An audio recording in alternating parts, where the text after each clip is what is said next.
Hello everyone and welcome to build log number 1. So we will be building a budget gaming PC for between $200 and $300. So I won't waste time with formalities and I'll get straight into hunting for components, and what you're seeing now is photos of the finished product, so stay tuned for the process and enjoy the show.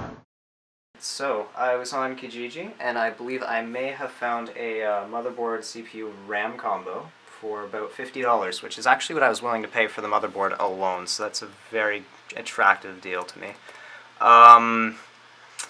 It's a dual-core Athlon, which is a little less than I was hoping for. I was hoping to go for a quad-core, but it is an AM3 motherboard, so I could probably get a Phenom X4 and just put that in instead, but that might up my cost a little bit. So if I stay with the dual-core, that might force me into the sale price of about $300 instead of the $400 I was going for. But I think I can make do with this. It's a very, it's a good deal. I don't even think I'm going to talk this guy down because I'd just be ripping him right off.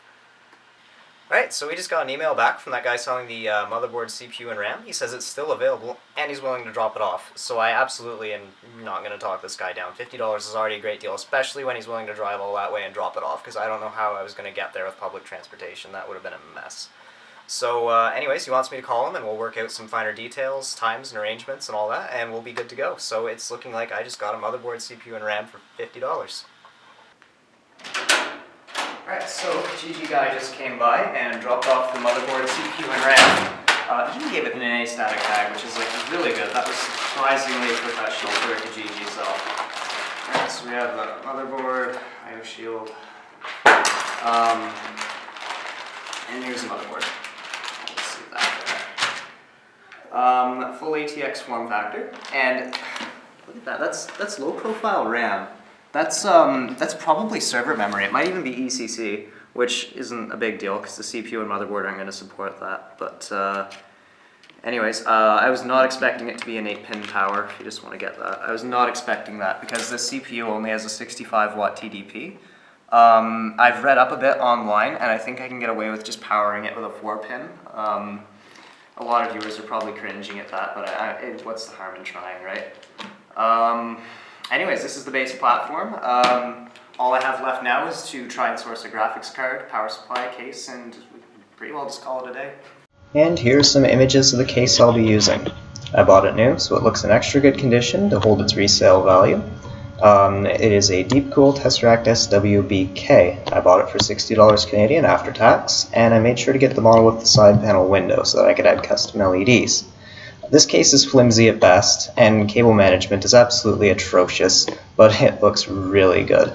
And considering whoever buys this PC isn't likely ever going to take it apart, looks is arguably all that matters anyways. Alright, so we just picked up our graphics card. Let's open this up for you guys to see.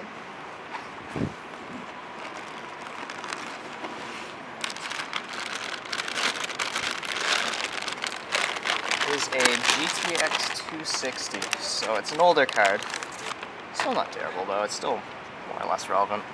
Blower style, which is real cool. So yeah, $45, definitely in our price range.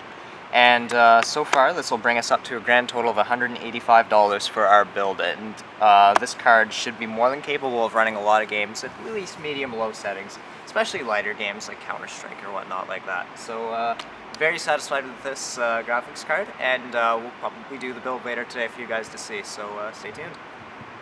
Alright, so it is finally time for the build. We have all our components lined up here ready to go.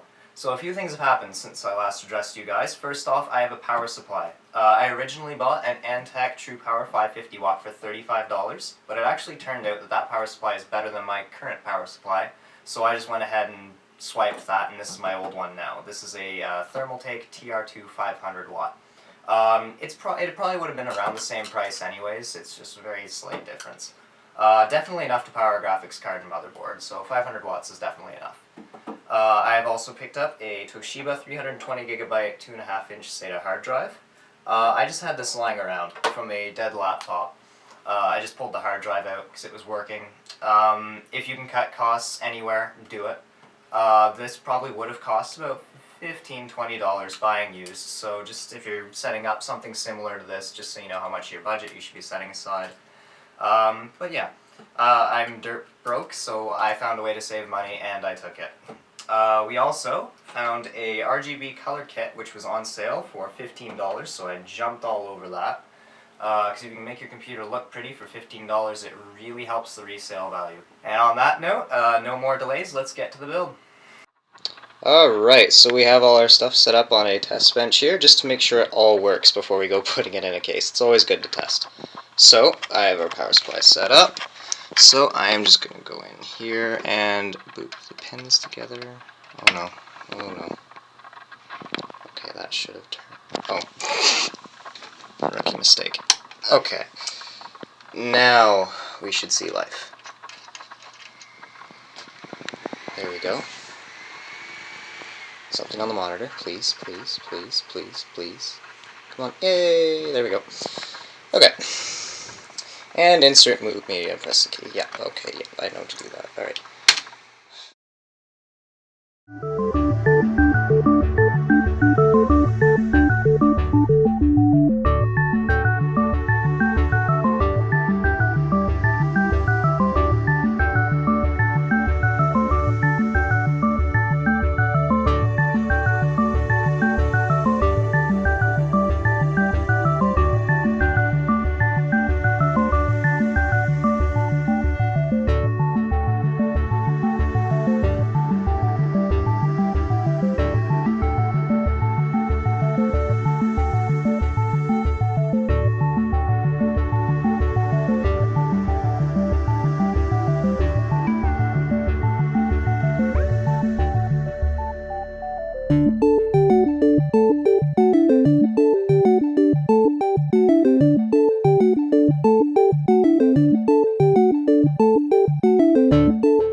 And that brings us to the conclusion. Here's the finished product, ready to go.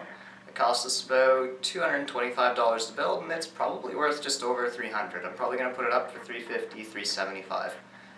So I guess that leads to what I've learned from this whole process. First off, I think I overpaid for the graphics card. I paid $45 for that. And while it does perform nice and it overclocks like an absolute beast, it does only support up to DirectX 9 and won't even support 1080p like smoothly. It will run most games at about 30 to 40 FPS at 1440 by 900, but I still think that I could have at least talked the guy down in price or gone for something a little better. It's also only a dual-core processor, and I think that really is going to chase people away from it when it comes time to sell it. Most people, quad-core is a bit of a buzzword, so I'll definitely be looking for that in the future. DDR3 would also be great, but in terms of aesthetics and the overall build, I think I did quite well, and I'll definitely make a profit off this. So, I'll see you guys in the next one.